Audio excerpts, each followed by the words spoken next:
Next, we have profitability ratios. We are still continuing with our financial statement analysis, section A, CMA part 2. Profitability. We know what is profitability. Here we need to drill further deeper into the ratios. Profitability can be measured at three different levels. Let me show you. First is the gross profit, called the gross profit margin. Gross profit margin, also called the trading profit margin, it is calculated using this formula. Gross profit percentage is equal to the gross profit dollar divided by sales. In other words, gross profit expressed as a percentage of sales is called gross profit margin. This is something you have been studying for way long in your elementary accounting courses. So this is the profit generated as a percentage of sales. It does not involve any operating expenses, administration or selling expenses. So if you bring in the admin and selling expenses also, the next level of profitability is what you call the operating profit margin. Of course, it is after the selling and general and administrative expenses.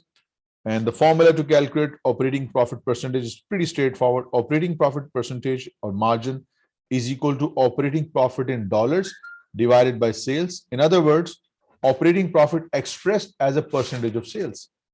Good or bad, I told you yesterday that ratios do not speak for themselves.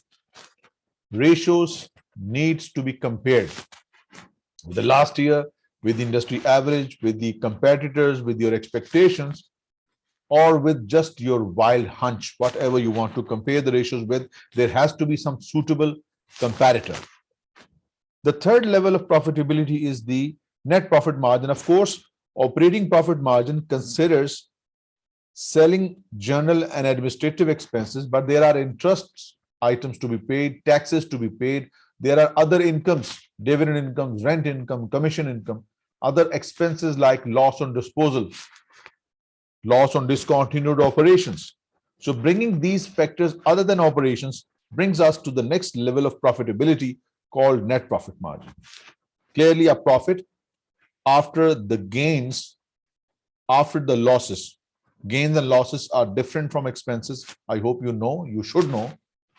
Gains and losses are not central and ongoing. Gain on disposal, it is not something frequently occurring. Losses on disposal, losses on discontinued operations, these are not regular.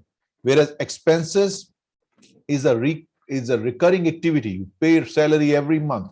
You pay electricity, gas, telephone every month. So expenses are recursive, repetitive. Losses are not. Revenues are repetitive from our central activities. Gains are not. So gains and losses are not your operating items. So they are shown after the operations. Similarly, your interest expense as well as the taxes. So net profit margin will simply be equal to net income upon sales. Net income expressed as a percentage of sale. Good or bad, we can't say. It is dependent upon the comparator, the last year, industry average, whichever you want to make use of. Then we have something which we discussed already in the common size financial statement analysis. Net profit margin, we just discussed. So you can compare your prior year's numbers with the current year after converting them into percentages, and then you can compare on percentages basis. This will be much more revealing. You can identify some important deviations. Like last year, our CGS was 95% of our sales. This year, CGS has fallen. So it looks good on the paper, but we need to investigate that our CGS is lower. Perhaps we might have compromised on quality.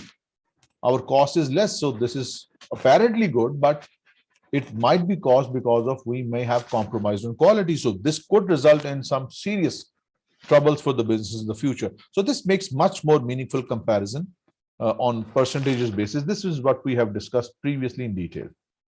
Now let us go through some important ratios of profitability. This one is very interesting. Earning before interest, taxes, depreciation, and amortization, EBITDA. This ratio was popularized by stock market analysts in the New York, Wall Street.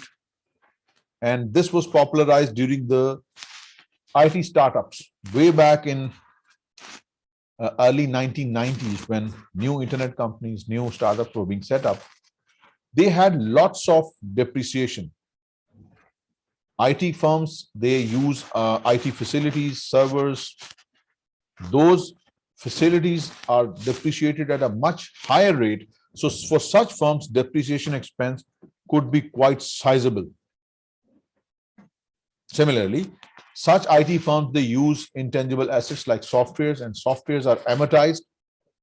So these two items were too significant and enormous that after charging depreciation and amortization, your income statement looked ugly, unattractive.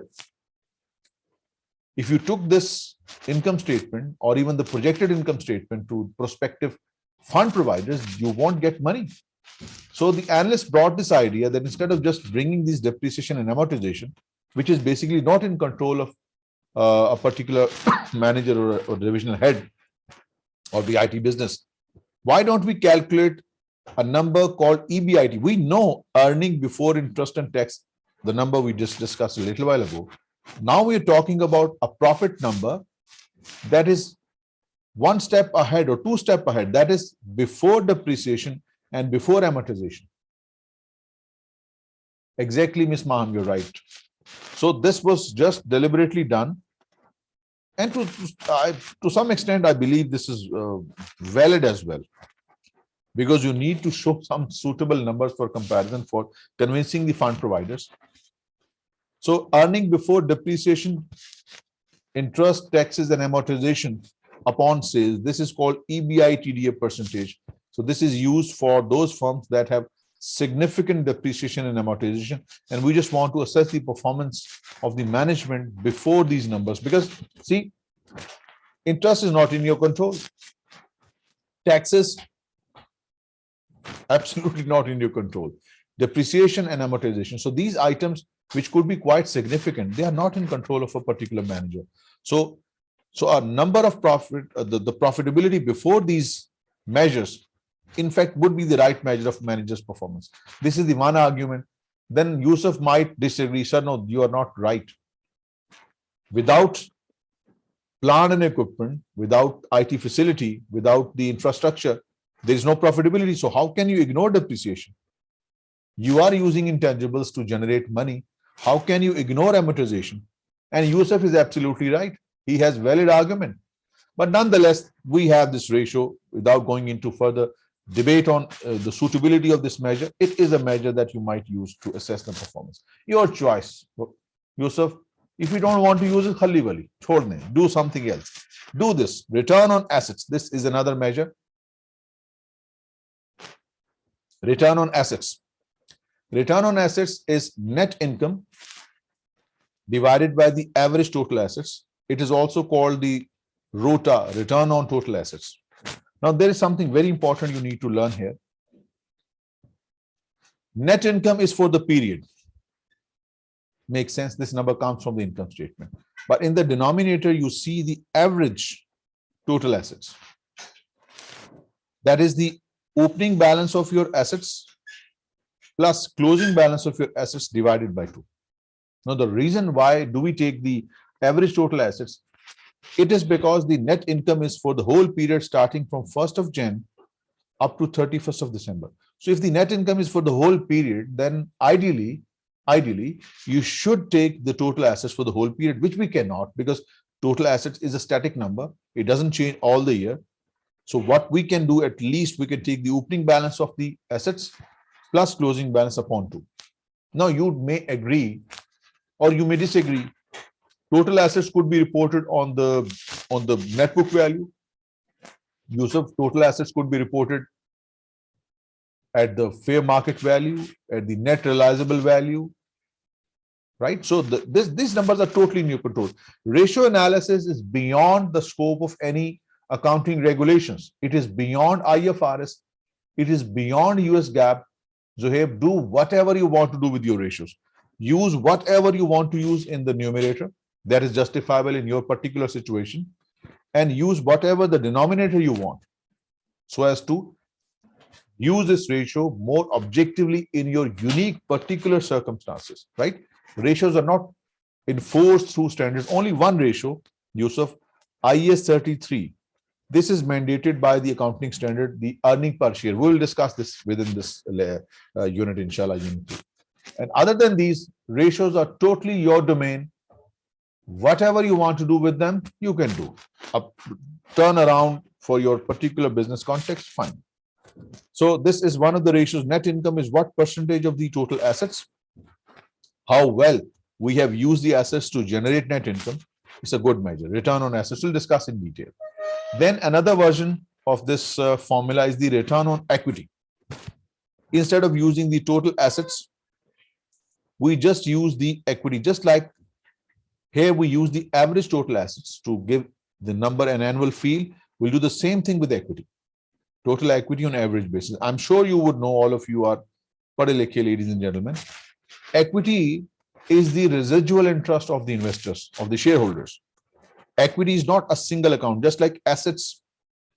It's not a single account. It would exist in the form of land, building, plant, machinery, equipment, current assets, bank, so on and so forth. Similarly, equity exists in different forms, and you would know from your part 1, it is represented in the form of common stock, additional contributed capital, other comprehensive income, any other capital and revenue reserves, capital redemption reserve, debenture redemption reserve, so on and so forth. So this is the equity. Opening balance of equity plus closing upon tooth gives you the average total equity. Net income is what percentage of total equity. This is the measure of profitability. We are doing profitability ratios. So all these are profitability measures. So the difference between the first one and the second ratio, here we are using the total assets used by the business. And we know assets is equal to equity plus liability as per the basic accounting equation. So in the first form, we have the total assets used by the business, and in the second form, we are using just the equity. We'll discuss these as we go along. Next, we have a note on DuPont model. Your learning outcome statement does not specifically require you to know the DuPont model. We'll discuss what DuPont model is. Your learning outcome statement, the Bible of your CMA, it does not require you to know this model by name. Then what LOS says, our ultimate guidance, LOS says what the student should know: determine the effect on return on total assets of change in one or more elements of the financial statement. How the return on assets are affected by different elements of financial statements. That's what the LOS says. And interestingly, this is what the DuPont model is all about. DuPont model by name is not included in your syllabus, but the essence of DuPont model is reflected in this line. Right? So let me show you what, before doing it, let's discuss some basic things, then we'll go and discuss DuPont model in detail.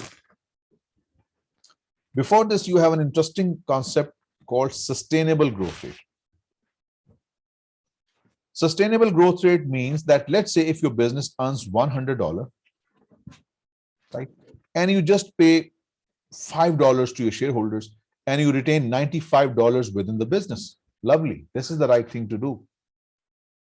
This is the right thing to do. You have retained most of the profit in your business and you will use it as a source of finance for business expansion.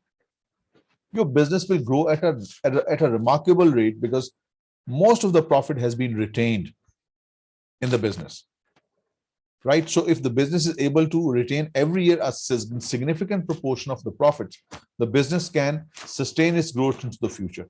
This is the formula we use to calculate the sustainable growth rate. ROE, as calculated in the previous formula, we know ROE is equal to net income divided by the average total equity. Let's say it is 15%, right? Multiplied by 1 minus dividend payout ratio. Look at this. Out of 100, I have paid $5 dividend. So my payout ratio is just 5%. How much I have retained? I have retained 95%. So either you write 1 minus 5% or you simply write 95% because that's what has been retained. Remember what I'm going to highlight. This is called the retention ratio. Mind it, the highlighted part, 1 minus dividend payout ratio, is what you call the retention ratio. What you have retained. This is called the retention ratio. Retention ratio, how much you have retained, right? Like in my business, I pay 30% of the profits as dividends to my shareholders. Then how much I've retained? 70%. So either you write 100 minus 30 or simply write 70.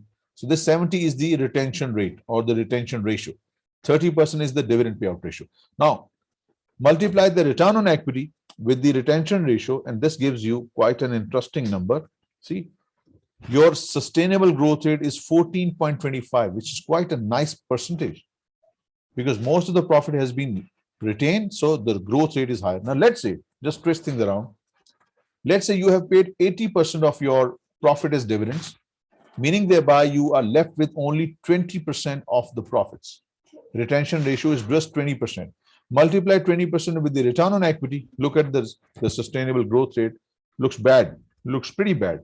Just 3%. Just 3% only.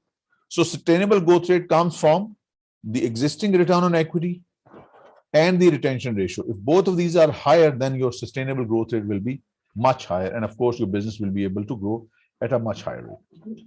So this is the idea which is discussed further. Now, let me show you what is the DuPont model. DuPont model splits your return on investment into its constituents. Let me explain this to you. You don't have to memorize all this. This is pretty straightforward. Return on investment, the formula we have just learned a little while ago, is the net income divided by the average total assets. This can be split into assets turnover and profit margin. What is profit margin? Profit margin, I've just told you, profit margin is the net income upon sales. And what is assets turnover? Those of you who haven't done it, please just note the formula. We will do it in our activity ratios in the next chapter. Assets turnover is sales upon average total assets. See, just look at the up and down of this breakdown. Just look at this, what I have done. The return on investment is net income upon average total assets. It can be split into assets turnover and profit margin. Profit margin is net income upon sales, and assets turnover is sales upon average total assets. If I just multiply these two, look at this multiplication sign, what I get, assets turnover is sales upon average total assets multiplied by profit margin is net income upon sales. Look at this, sales cancelled out. I get the same net income upon average total asset, which is your return on investment. So what basically we're doing, what DuPont did, DuPont is the name of a firm involved in chemical manufacturing. This model was developed there by one of their analysts, and it is quite famous now. Rather just focusing on the return on investment, why just we don't break it down and see the impact on individual components, decomposing, breaking down your return on investment into its components. Now, similarly, sales upon average total assets, sales turnover, can be split into these two forms, as you can see. Assets further into fixed and current assets further into inventory, account receivables, cash. Similarly, profit margin into its earning before interest and tax. And this is the detailed breakdown. You don't need to go to that further detail. It's just that we can decompose these numbers into individual constituents. And now we can see the impact of each of these on the return on investments. So even if you don't know this layout, at least what you know this net income upon average total assets and how they are affected. Just forget about, you don't know anything about this. Current assets. If the current assets increase, how it will feed into the ratio, your denominator increases, so ratio falls. If your inventory increases, it's an asset, ratio falls, right? Come on this side. What if your operating expenses increase? We know it's net income upon average total assets. So if your operating expenses increase, your net income will fall, so the ratio will fall. So whatever the element that you see here, even if you don't know the full DuPont model, at least you can use your intuitions You can use your judgment to see how this individual element affects the net income. That is the essence of your learning outcome statement, the ultimate boundary of your CMA preparation. Determine the effect on return on assets of changes in one or more elements of the financial statements. You can do that. It's no science at all. Operating income. What would be the effect of increase in operating income on my return on investment or return on assets? If operating income goes up, after interest and tax, your net income will be higher. So if the net income will be higher, your return on assets would be higher. So this is no science at all. You can just use your common sense and you can just use intuitions how these individual elements can affect net income and average total assets. Every element will have some impact upon either net income or average total assets, and accordingly you can give your judgment, right? So let's break down the DuPont version of into two. First, let us discuss ROA, and we have just done it. ROA is net income upon average total assets. It could be split into two forms: net profit margin, which is net income upon sales; assets turnover, which is net sales upon average total assets. Net sales cancelled out, and you come up with the same original formula, net income upon average total assets. So this is the DuPont decomposition of return on assets. The next one is little difficult, the decomposition of return on equity. ROE can be split down into these two components, and ROE is little extended one. It is even much more extended we use in CFA. You don't need to go to that extent. So let us, before doing ROE, there is a concept you need to know called the equity multiplier. Equity multiplier is calculated using this formula: average total assets upon average total equity. Let's say my total assets are $100,000 and my equity is just 20. Just please stay focused. This is a very fine concept you need to understand. Equity multiplier. Why is it called equity multiplier? And what it determines, how is it significant for shareholders? So my average total assets are $100,000 and my equity is 20. The result is 5. You know what it means? It means if I have $100,000 worth of total assets, only 20,000 has come from equity. The remaining 80,000 has come from debt. My business is mainly funded through debt, and I have to pay just a fixed amount of interest to my bondholders, to my bankers. The rest of it, the major part of profit, goes to the shareholders. See, I have to pay just a fixed amount of interest to the liability or the fund providers, bondholders, bankers. Rest of the profit is for the shareholders. So larger the debt we have, the more addition to equity we make in the future. That's why it's called the equity multiplier. Because fixed interest is to be paid, the rest of it is yours. Yes, it is financial leverage. It's also a measure of financial leverage. I told you, leverage is good if things are good. Your business is doing well, you just have to pay 3% interest. The rest of it, let's say you generated 27% return on your investment. You just have to pay 3%. The remaining 25% or 24%, Vikas, goes to your equity. Your equity will multiply from debt, because debt is a fixed charge source of finance. So this is the idea we need for our next decomposition of DuPont model. Now we have return on equity. Let me write the original version of the formula. Return on equity is net income upon equity, right? That's the original formula. Okay. We can split this down into three components: net profit margin, assets turnover, and equity multiplier. What is net profit margin? Let me highlight this. Net profit margin is net income upon net sales. The formula we learned in the start. Assets turnover, we just discussed. It is net sales upon the average total assets. And finally, equity multiplier, just in the previous slide, it is the average total assets upon the average total equity. Now, just look at this. Net sales cancelled out as a numerator denominator. Average total assets cancelled out. What you are left with is net income upon the average total equity, which is your original formula. So basically what DuPont does, it simply decomposes your ROE into its constituents components, and then you can analyze each one separately. Your ROE depends upon profit margin, on assets turnover, on equity multiplier. You can compare these of your business with another business which is doing well. Compare their profit margins to yours, compare their assets turnover to yours, your equity multiplier to yours, and now you will know in a much clearer terms that why my ROE is less or more than him, because we have compared the components of DuPont model, our firm versus their firm, versus that firm, right? There is also an extended version of DuPont model with 5 components. If you are interested, it's an important area. I can share that video with you. Just have a quick look. It will help you in maybe in your professional career if you're working as an analyst. Maybe, yes. I will share after the class, inshallah. So you can study the decomposed form of DuPont model. It will be very interesting for you. I will share with the questions also.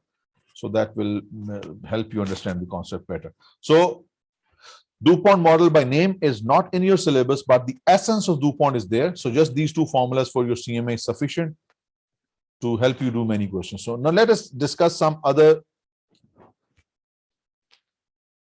problem with the profitability ratios, some limitations of ratio analysis, or some, what I should say that I told you, you are at liberty to do whatever you want with your ratio analysis. It is totally up to you. Like, for example, return on equity, or let's say return on assets to be more appropriate, can be calculated net income upon average total assets. Now, what about the numerator and denominator? You can adjust these 2 in a way that you think is suitable in your particular circumstances, right? So you can use various adjustments. Numerator can be adjusted, denominator can be adjusted. Like, you might deduct the preferred stock dividend from your net income. Rather than just using net income, you can take the income after the preferred stock dividend. Or perhaps you would like to add the interest back, and you would use what you call the earning before interest and tax, EBIT, right? Adding back both interest and taxes. So it means anything in other words, take EBIT, take EBT, take operating profit, or just net income after the dividends. It is totally up to you. It's totally up to the context in which you're doing the analysis. So there is no specific guidelines what you should or shouldn't do. Totally your choice. Like for me, let's say I'm working in a firm where the assets are utilized only up to the extent of 70%. The remaining 30% assets are not utilized. They are just maybe a piece of land which is not used. It's vacant and just laying there without any utilization. So I should exclude that piece of land from my calculations because it's not being used.